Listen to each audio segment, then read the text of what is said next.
Apocalipse capítulo 14, nós vamos ler o versículo 8, que é o versículo da segunda mensagem. Um segundo anjo o seguiu dizendo: Caiu, caiu a grande Babilônia, que fez todas as nações beberem do vinho da fúria da sua prostituição. Essa é a segunda mensagem angélica. Ela tem uma coisa interessante, porque a primeira mensagem é dada em alta voz, a terceira mensagem é dada em alta voz, e não tem essa expressão aqui na segunda mensagem, alta voz, o que não significa que ela é menos importante, mas que de alguma forma, essa segunda mensagem, como o Michelson falou, é uma denúncia desse sistema religioso que tem assolado o planeta com o seu vinho, com o vinho da sua prostituição. Então nós vamos passar aqui por alguns pontos, e eu quero começar falando sobre essa Babilônia, a Babilônia mística, nessa Babilônia sobre a qual João fala aqui no seu livro, no livro do Apocalipse. Caiu a grande Babilônia. Na Bíblia nós temos esse nome Babilônia atribuído à Babilônia literal e à Babilônia mística de Apocalipse. Antes de continuar, só quero apresentar o Daniel. Daniel está comigo ali, é o meu filho mais velho. Dá um tchauzinho aí, Daniel. Daniel está ali. A Flor e o Luca estão assistindo lá do nosso hotel, Hotel Mendes, né, que é a casa do pastor Vinícius. O Luca tem 8 meses e a Flor está conosco também. A gente trouxe a família toda. E a gente está na casa do Vinícius porque não teve outra opção, né? A gente está lá. Estou brincando, irmãos. Estou brincando.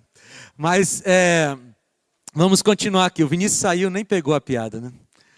Nós temos a Babilônia literal e a Babilônia mística, ok?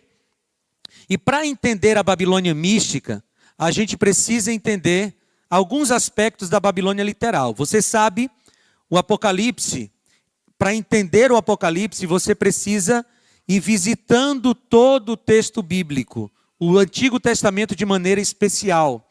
É o que a gente chama de figura de linguagem na teologia de intertextualidade. Então a gente entende o Apocalipse a partir dos textos do Antigo Testamento e também do Novo Testamento. Então, para a gente entender o Apocalipse, a gente precisa entender textos do Antigo Testamento. E especialmente há uma ligação entre Daniel e Apocalipse. Esses 2 livros da Bíblia são indicados pelo Espírito de Profecia, por Ellen White, como livros que devem ser especialmente estudados no tempo que nós vivemos.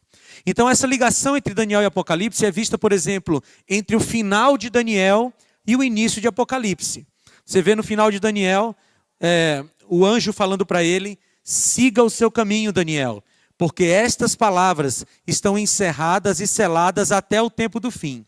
Então, o livro do Apocalipse acaba, ou melhor, o livro de Daniel acaba com um selo sobre ele, ele é fechado até o tempo do fim, e Apocalipse 1 começa dizendo que é a revelação de Jesus Cristo, a qual Deus lhe deu para mostrar a seus servos as coisas que em breve devem acontecer, e que ele, enviando o seu anjo, deu a conhecer ao seu servo João. E lá no capítulo 10 de Apocalipse, de maneira mais especial, nós temos esse livro de Daniel sendo aberto aqui no tempo do fim. Então essa ligação entre Daniel e Apocalipse é muito forte. E a gente tem no livro do Apocalipse 6 vezes essa expressão Babilônia. Tem Apocalipse 14:8, 16:9, 17:5, 18:2, 18:10 e 18:21. E em todas elas há o sentido de catástrofe, perseguição ou apostasia. Então, quando a Babilônia aparece no Apocalipse, João está falando ou de catástrofe, ou de perseguição, ou de apostasia. É isso que significa ali a Babilônia no Apocalipse. E essa é uma figura que João pegou emprestado, de maneira logicamente inspirada, pegou emprestado do Antigo Testamento de Isaías. Olha o que diz Isaías 13, 19 e 20. Babilônia, a joia dos reinos, glória e orgulho dos caldeus, será como Sodoma e Gomorra, quando Deus as destruiu. Nunca mais será habitada. Ninguém morará nela de geração em geração. Os árabes não armarão ali as suas tendas, e os pastores não levarão para lá os seus rebanhos. Essa aqui é uma profecia de Isaías sobre o fim da Babilônia. Então, a Babilônia física não existia mais quando João escreveu o seu livro do Apocalipse. Essa profecia que Isaías falou começou a se cumprir quando o Império Medo-Persa invadiu a Babilônia ali entre 539 e 538. Então, se a Babilônia física já não existia, João está falando de uma Babilônia espiritual, do que a gente chama de Babilônia mística. E aí tem dois textos que nos ajudam a entender isso. E a grande cidade se dividiu em 3 partes, e caíram as cidades das nações. E Deus se lembrou da grande Babilônia para dar-lhe o cálice do vinho do furor da sua ira. E 18:10 diz: e conservando-se de longe, com medo do seu tormento, dizem: ai, ai de você, grande cidade Babilônia, cidade poderosa, pois em uma só hora chegou o seu juízo. Então, para a gente entender quem é essa Babilônia mística, nós precisamos buscar, ou como age essa Babilônia mística, nós precisamos entender algumas coisas da Babilônia física. E o que a minha proposta para vocês agora é que a gente pense um pouco sobre a Babilônia física, a Babilônia cidade literal que existiu ali no Antigo Testamento, para a gente entender essa Babilônia mística da segunda mensagem angélica. Vamos começar então com essa primeira referência que nós temos à Babilônia, que é a Torre de Babel, lá em Gênesis capítulo 11. E aqui eu quero retomar um ponto que o Michelson falou, porque há um movimento dentro da religião cristã que é de descaracterizar ou desliteralizar os 11 primeiros capítulos de Gênesis. Transformar tudo aquilo numa grande alegoria. E se tudo aquilo for uma grande alegoria, toda a teologia cristã cai por terra. Se Gênesis de 1 a 11 não for literal, nós não temos base para a teologia cristã.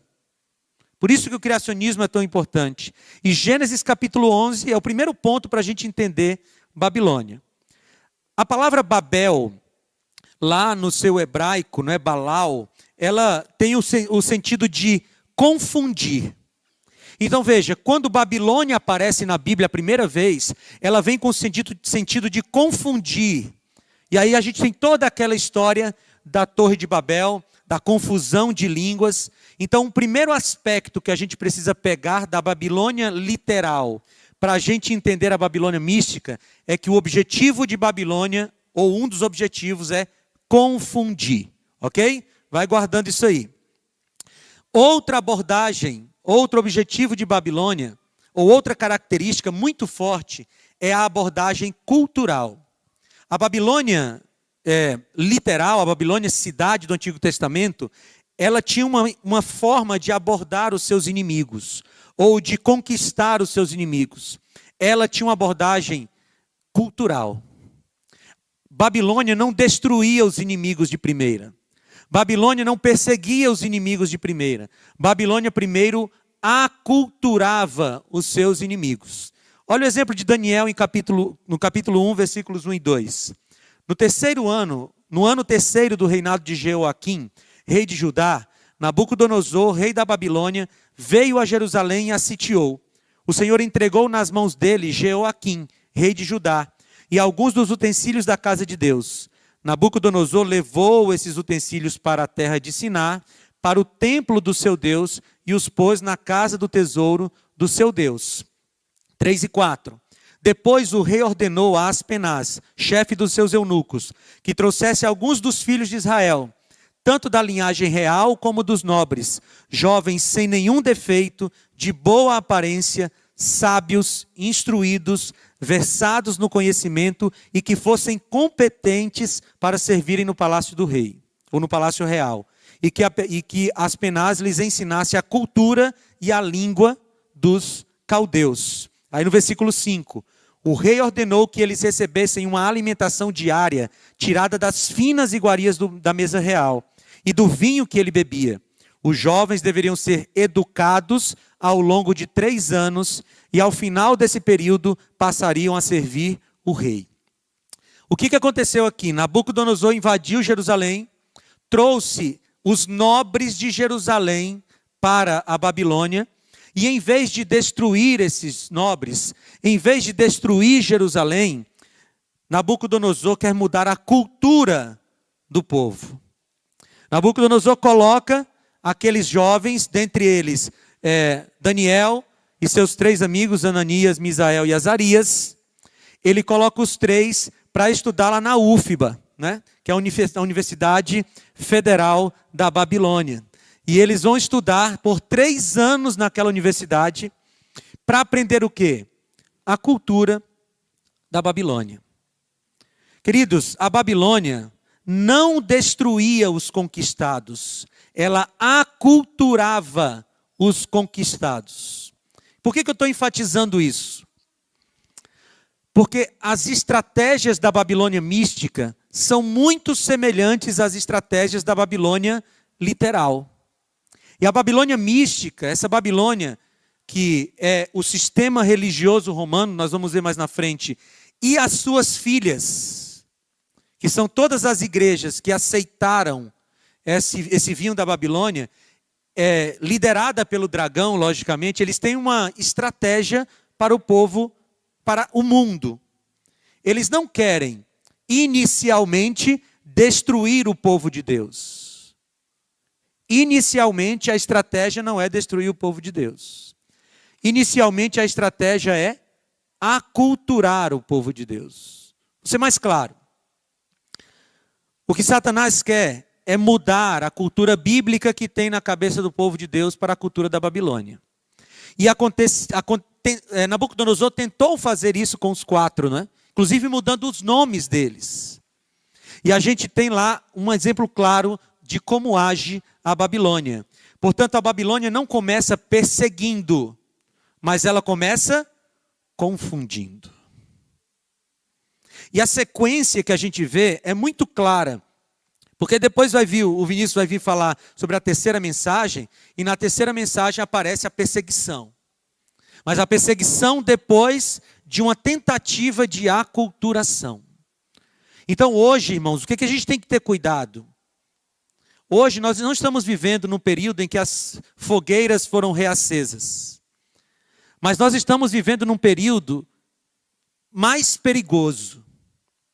No começo do grande conflito, eu estou lendo o grande conflito com o Daniel, né, Daniel? Com os resgatados, né? Na linguagem dos resgatados. Toda noite a gente lê um capítulo ali antes de dormir. E aí, lá no grande conflito, Ellen White fala ali no comecinho daquele processo em que o povo de Deus foi perseguido no Império Romano e depois ele parou de ser perseguido para ser incorporado ao Império Romano.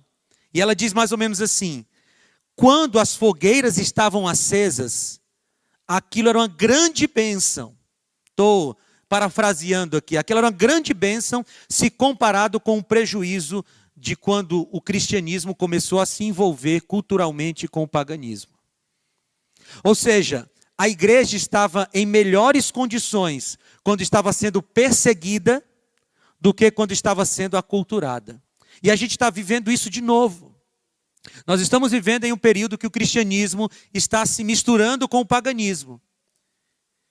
E quando isso não der certo para um povo, quando isso não for aceito por um povo, aí vai começar de novo a perseguição física. Vocês entendem? Isso já aconteceu na história. O povo foi perseguido, não deu certo, Satanás mudou a sua estratégia, começou a tentar se infiltrar na igreja, é isso que Ellen White diz no grande conflito, e depois, quando não deu certo, um povo ficou fiel, vieram as fogueiras da Idade Média. Isso vai acontecer novamente. Muito bem, aqui tem alguns paralelos textuais entre a Babilônia antiga e a Babilônia mística, tá bom? Ambas têm uma semelhança no significado do seu nome, ambas são organização apóstata, ambas têm caráter corrupto, ambas têm a intenção de governar o mundo inteiro, aí estão as referências bíblicas, ambas têm parcerias com líderes da terra, e ambas usam a mesma estratégia como nós acabamos de ver. Então, vamos fazer um resumo aqui? A estratégia da Babilônia é impor uma cultura não bíblica, agora a Babilônia mística, tá? Essa que está vivendo, que está viva agora no tempo que nós estamos vivendo. Impor uma cultura não bíblica, confundir a cabeça dos cristãos. Essas são as duas primeiras estratégias. Quando eles perceberem que tem um povo que não aceita essa cultura não bíblica, que não aceita essa confusão, o que é que vai acontecer depois? A perseguição. A perseguição. Essa é a sequência de estratégias da Babilônia. E a Babilônia mística, segundo o texto bíblico, é a mãe dos movimentos apóstatas. Apocalipse 17:5, na sua testa estava escrito um nome, um mistério. Babilônia, a mãe das prostitutas e das abominações da terra. Então, esse sistema religioso, a Babilônia, tem filhos e filhas, que são igrejas que aceitam esse tipo de doutrinas não bíblicas que ela prega. Muito bem, os cristãos do primeiro século já identificavam a Babilônia como sendo Roma. Isso não é uma coisa nossa aqui do século 21. Ok? Por exemplo, 1 Pedro 5,13 diz, aquele que se encontra na Babilônia. E Pedro estava escrevendo para os cristãos em Roma. Aquele que se encontra na Babilônia, também eleita, manda saudações, e o mesmo faz o meu filho Marcos. Então estava lá Pedro em Roma, falando que Roma era Babilônia. E se você olhar, por exemplo, a Bíblia de Jerusalém, que é uma tradução católica, você vai ver na nota de rodapé de Babilônia, falando que Babilônia é Roma. Babilônia é Roma. Então, isso é um axioma entre os cristãos.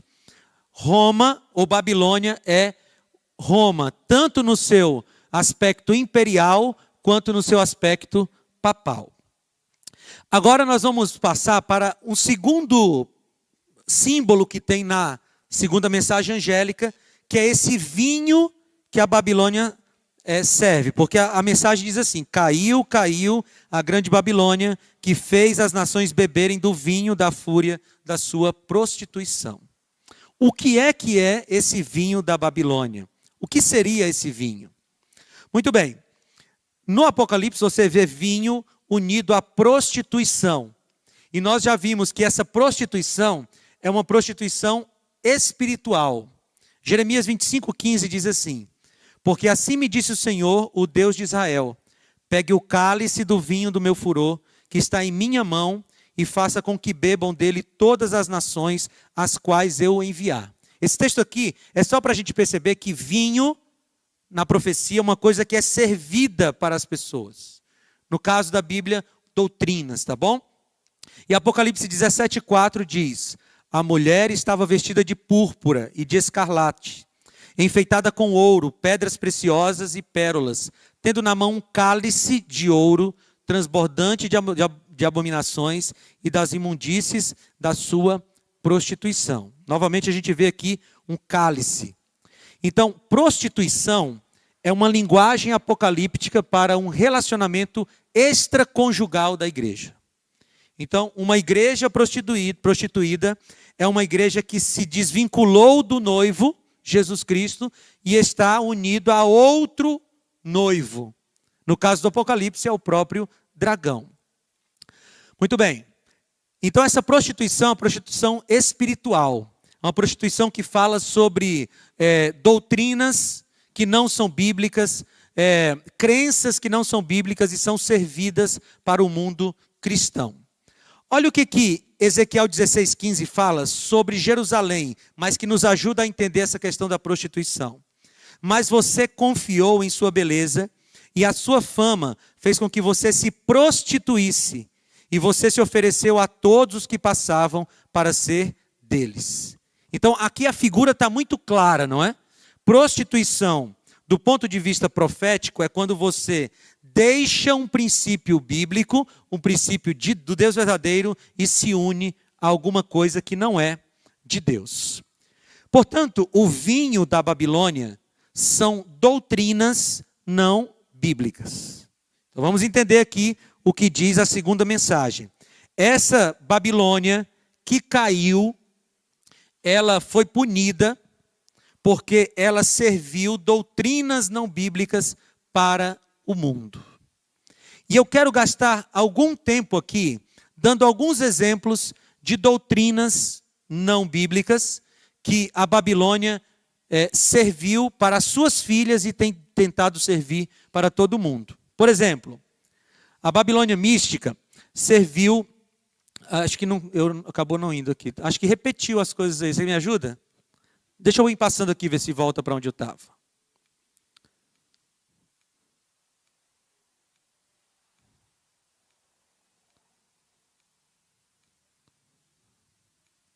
Vamos ver se volta, senão eu continuo aqui sem os slides.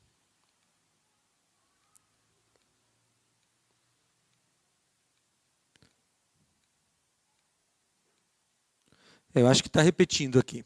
Os slides acho que não baixaram todos aí. Mas vamos lá. Então nós temos algumas doutrinas que o mundo, que a Babilônia tem servido para o mundo. Por exemplo, a doutrina da imortalidade da alma. Essa doutrina da imortalidade da alma, ela foi elaborada, ela já existia antes de Roma. Você já encontra isso nos povos antigos, mas quando chega aqui em Roma, Roma imperial, especialmente Roma papal, você vai ter a doutrina da imortalidade da alma sendo divulgada de maneira muito forte. E especialmente quando une essa doutrina da imortalidade da alma com a filosofia grega que entrou com força na igreja. Especialmente com o platonismo, que foi cristianizado por Agostinho. Se você já ouviu falar sobre isso, foi aí, né? Muito obrigado, então. Então, a doutrina da imortalidade da alma, a descrição dela é: quando uma pessoa morre, sua alma vai para o céu, inferno ou purgatório. Então, o que eu estava dizendo, Agostinho, Santo Agostinho, ele cristianizou Platão. E o que Platão dizia? Platão dizia que existia o mundo das ideias, o mundo espiritual e o mundo físico. E que esses mundos eram separados. E que o mundo real, o mundo que tinha real valor, era o mundo espiritual, onde estavam as almas. E quando a alma cometia algum tipo de erro lá em cima, ganhava uma prisão, que era o corpo. Então, para Platão, o corpo seria a prisão da alma. E quando a pessoa morria, na verdade, a alma se libertava desse corpo, da sua prisão, e voltava para o seu local de origem. A doutrina da imortalidade da alma foi cristianizada para a Igreja Católica e está sendo servida para todo mundo. Amigos, hoje não é só a Igreja Católica que acredita que quando a pessoa morre, vai para o céu ou para o inferno. O purgatório ainda ficou ali com a Igreja Católica. Mas se você for em uma parte significativa das igrejas evangélicas por aí, você vai ver um pastor pregando que você, quando morre, vai para o inferno ou vai para o céu. Esses dias eu vi um pastor famoso dizendo assim: não se preocupe, porque um crente quando morre, ele volta para casa. E as pessoas dizem: nossa, que lindo isso, né? Compartilha no Facebook, no Instagram. Não, o crente quando morre não volta para casa, ele vai para onde? Para o pó da terra. Para o mesmo lugar que o não crente quando morre, vai para o pó da terra. Mas a Babilônia tem servido isso. E eu vou passar rapidamente aqui pela teologia do que acontece com o homem quando morre, porque vocês conhecem isso. Mas a criação do homem é pó da terra, mais fôlego de vida. E aí você passa a ser uma alma vivente. É o que o texto bíblico diz. Então, se você tem medo de alma, saia correndo agora, porque eu estou vendo pelo menos umas 50, 60 almas aqui agora. Aí do seu lado tem uma alma. Porque para a Bíblia, nós não temos alma. Para a Bíblia, nós somos uma alma. E aí vem os textos bíblicos que falam sobre a alma que morre. Gênesis 2,16, Gênesis 3,4 vem a contrafação. Primeira vez que Satanás afirmou que a alma não morre.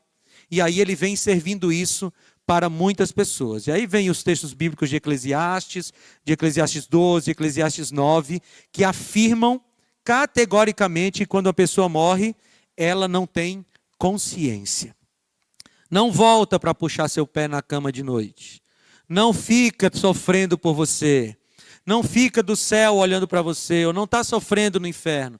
Morreu, está em total estado de inconsciência.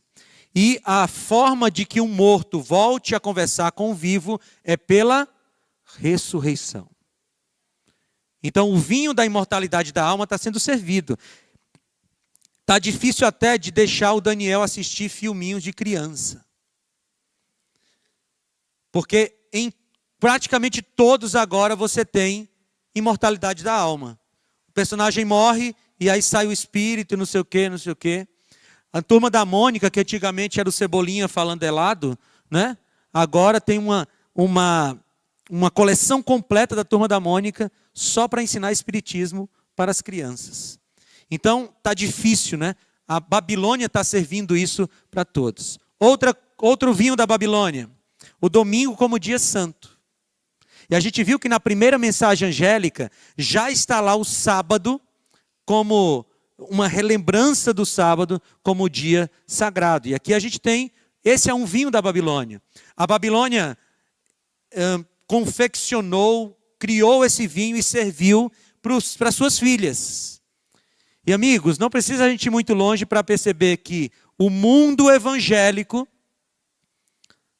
bebeu desse vinho. Porque hoje a gente tem igrejas e mais igrejas, não só católicas, como igrejas protestantes, dizendo que o dia de adoração é o dia de domingo.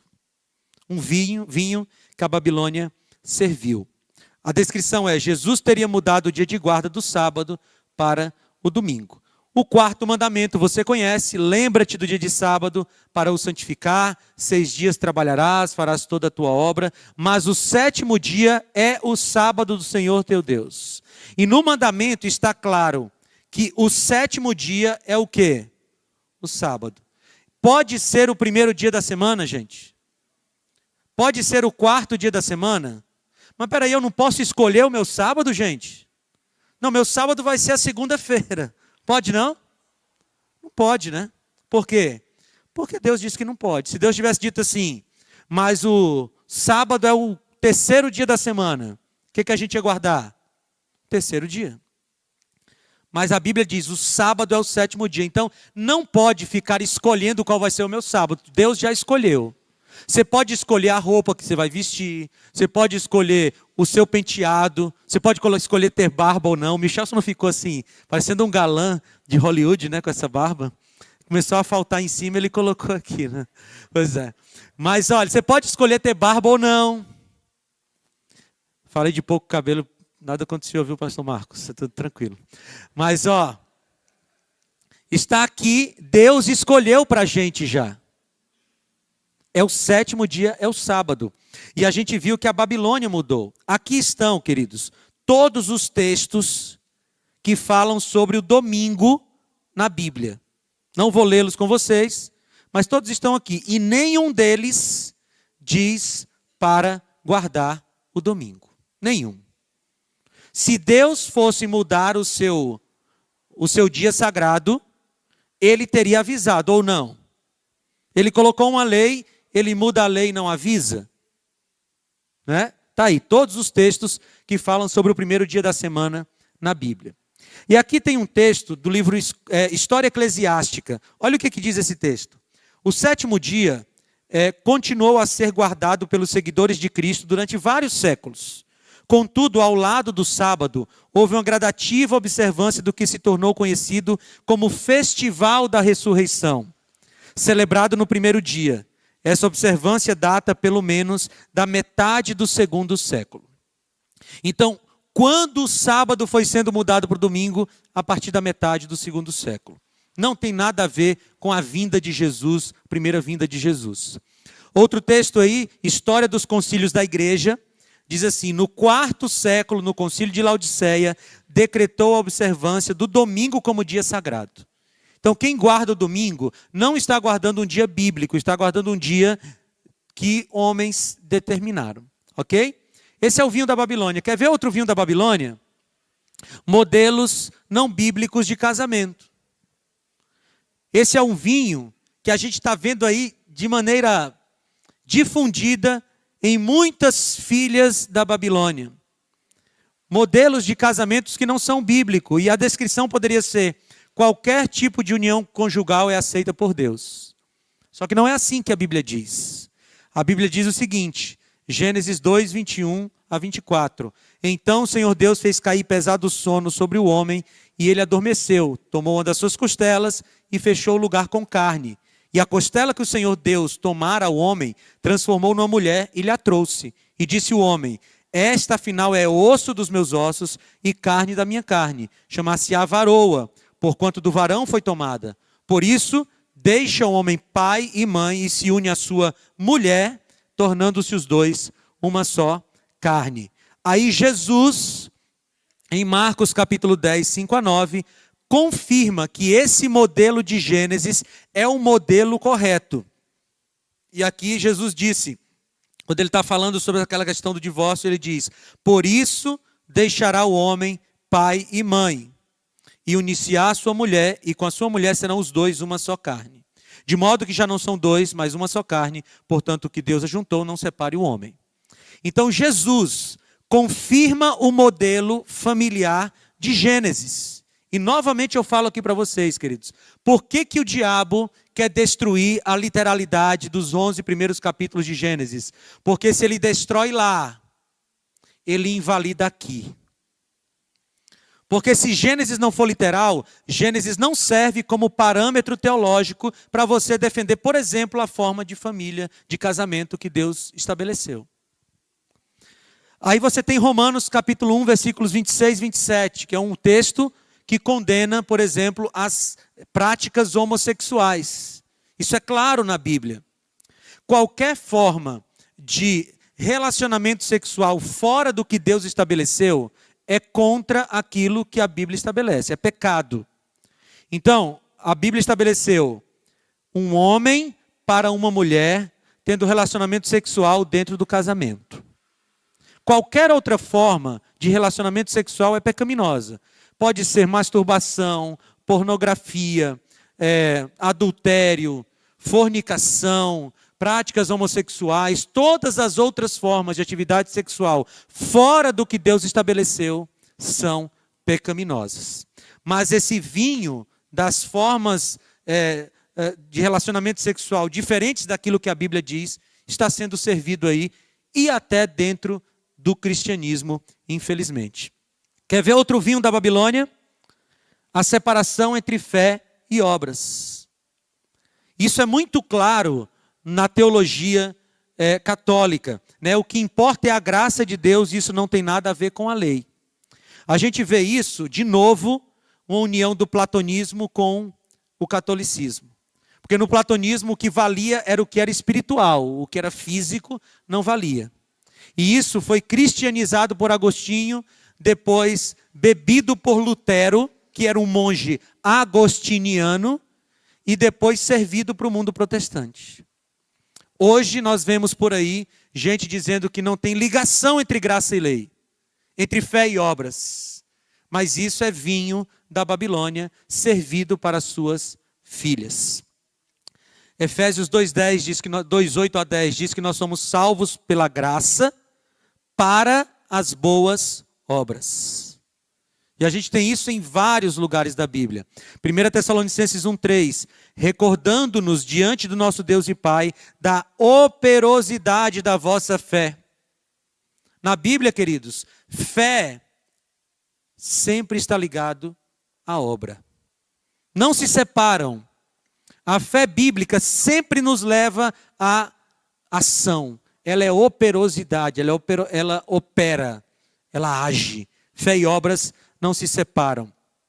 Em Mateus 5,16, Jesus disse que as pessoas verão a luz de Deus diante dos homens pelas nossas obras. Então não tem divisão entre fé e obras, entre lei e graça. As duas coisas andam juntas na Bíblia. Você quer ver outro vinho da Babilônia que está sendo servido por aí? Teologia da prosperidade. E a descrição poderia ser: a bênção material é o grande objetivo de Deus para os seres humanos.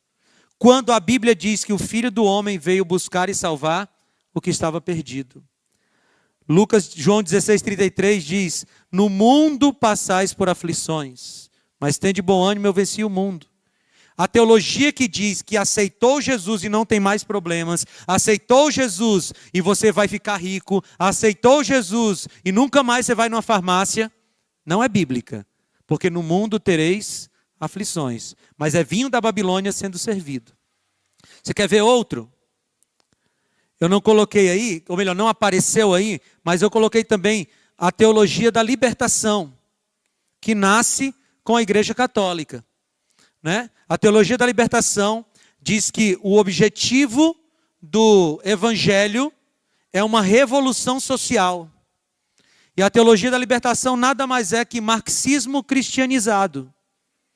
E esse vinho da Babilônia, se você puder encontrar aí os próximos slides, eu te agradeço. Está procurando aí? Esse vinho da Babilônia está sendo servido. E foi servido para a igreja evangélica. Na igreja católica chama-se teologia da libertação. E na igreja evangélica chama-se como? Teologia da missão integral. Já ouviram falar disso?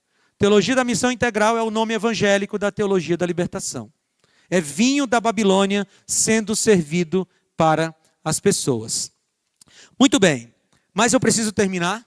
E eu quero terminar falando da queda da Babilônia. A queda da Babilônia, que está sendo anunciada aqui em Apocalipse capítulo 14, versículo 8, caiu a grande Babilônia, foi uma queda gradual, assim como foi o poder que ela adquiriu foi gradual. Você tem ali desde o primeiro século, a igreja romana tomando força, até você chegar no decreto de Justiniano em 533 e na efetiva tomada do poder em 538, quando começam os 1260 dias. Está aqui só para você, eu já falei sobre isso, né? E só um texto aqui para a gente perceber que a teologia da libertação não é bíblica, porque Jesus disse: o meu reino não é deste mundo. Se fosse, os meus ministros se empenhariam por mim. Então, Jesus não veio para cá fazer revolução social. Jesus veio para cá salvar pecadores. Ricos, pobres, negros, brancos, todos. Jesus não tem preferência por pobres, como diz a teologia da libertação. Muito bem, e a queda da Babilônia? Apocalipse 14:8 diz que a Babilônia caiu. Né? E aí eu quero caminhar para o final aqui. A queda de Babilônia é um evento de cunho espiritual. E como eu disse para vocês, ele é gradual. Né? Babilônia, ela começa a sua história de empoderamento. Eu nem gosto dessa palavra porque ela tomou outra conotação, né? Mas vou usar aqui. O empoderamento da Babilônia, ele foi gradual, ao longo de séculos. Mas lá em 1798, quando terminam os 1260 anos, você tem a ferida mortal. Quando o general Alexander Berthier prende o Papa Pio VI, e aí você tem a ferida mortal na Babilônia, que depois vai ser recuperada, mas no final de tudo, a Babilônia vai cair. Portanto, uma queda progressiva à medida que a verdade é restaurada. E aí a gente tem essas duas imagens que são muito fortes no Apocalipse. A mulher vestida de sol sobre a lua, representando a igreja de Deus, e a mulher vestida de púrpura sobre a besta e suas cabeças e seus chifres, representando a igreja apostatada. Muito bem, eu quero ir para o final aqui, perguntando qual é a atitude do verdadeiro cristão em relação à Babilônia. Nós vimos que a Babilônia está aí, está servindo o seu vinho, mas como é que deve ser a atitude do cristão em relação à Babilônia? E para responder isso, eu quero voltar com vocês lá para a Babilônia literal. Daniel e os seus 3 amigos na Babilônia. Como foi que eles agiram lá para que a gente pudesse aprender aqui? A imagem de ouro que Nabucodonosor se levantou, que Nabucodonosor fez, se levantou na campina de Dura. E aqueles 3 jovens tomaram a mesma atitude que Daniel tomou aqui em Daniel 1, 5 a 7. Aqui diz, o rei determinou que eles recebessem uma alimentação diária, tirada das finas iguarias da mesa real e do vinho que ele bebia. E mudou o nome deles. O que foi que eles fizeram? Daniel 1:8. Daniel resolveu não se contaminar com as finas iguarias do rei, nem com o vinho que ele bebia. Por isso pediu ao chefe dos eunucos que lhe permitisse não se contaminar. Aí você vai para Daniel capítulo 3. Todos se ajoelharam diante da estátua, ou da imagem. E aqueles 3 disseram o seguinte: ó Nabucodonosor, quanto a isto não precisamos nem responder. Se o nosso Deus a quem servimos quiser livrar-nos, Ele nos livrará da fornalha de fogo ardente e das suas mãos, ó rei. E mesmo que Ele não nos livre, fique sabendo, ó rei, que não prestaremos culto aos seus deuses, nem adoraremos a imagem de ouro que o Senhor levantou. Como é que a gente age diante da Babilônia? Os verdadeiros filhos de Deus decidirão não se contaminar com a Babilônia. Amém? Queridos, a Babilônia está aí, servindo o seu vinho. Suas filhas estão aí. Há uma pressão sobre o cristianismo. Há uma pressão sobre a igreja adventista para que a gente beba do vinho da Babilônia. E o que a gente vai dizer para a Babilônia? Nós vamos dizer a mesma coisa que os 3 disseram lá na fornalha. Se o nosso Deus quiser nos livrar da perseguição, Ele vai nos livrar. Mas mesmo que Ele não nos livre, nós não adoraremos a imagem da Babilônia. E sabe o que é mais lindo disso tudo? É que quando os 3 jovens foram lançados na fornalha, eles foram lançados amarrados. E quando Nabucodonosor olhou, tinha 4 passeando, diz a Bíblia, dentro do fogo. E o 4, sabe quem era? Jesus Cristo. Amigos, por enquanto a Babilônia está tentando nos aculturar, mas vai chegar o momento que ela vai nos perseguir. E sabe por que a gente vai se manter firme? Porque no meio do fogo da perseguição, nós passearemos com Jesus. Que Deus nos ajude a nos manter firmes no povo de Deus. Se você puder, feche seus olhos. Querido Pai, muito obrigado, Senhor, por essa advertência que o Senhor nos faz na segunda mensagem angélica. Nós queremos, como aqueles jovens lá na Babilônia, nós queremos ficar firmes ao teu lado. Custe o que custar. Deus, nos dá firmeza na tua palavra, para que nunca nós nos desviemos, nem para a direita, nem para a esquerda. Nós te pedimos isso em nome de Jesus. Amém.